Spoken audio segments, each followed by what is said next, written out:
They're just trying to do their conversions and A move you along. print, not a painting. I like that. A Well, print, not a Coach, I painting. mean, look at how you speak with your guests and how you've been so successful.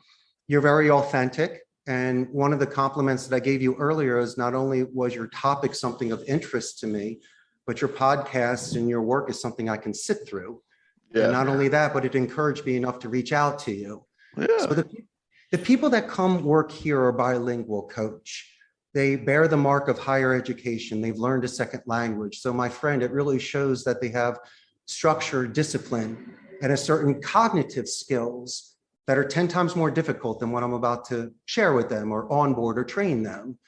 So their delicate minds in their early 20s and mid 20s could be molded into people that have structure, and they're able to make these sort of phone calls, because if they do, their potential earnings are limitless.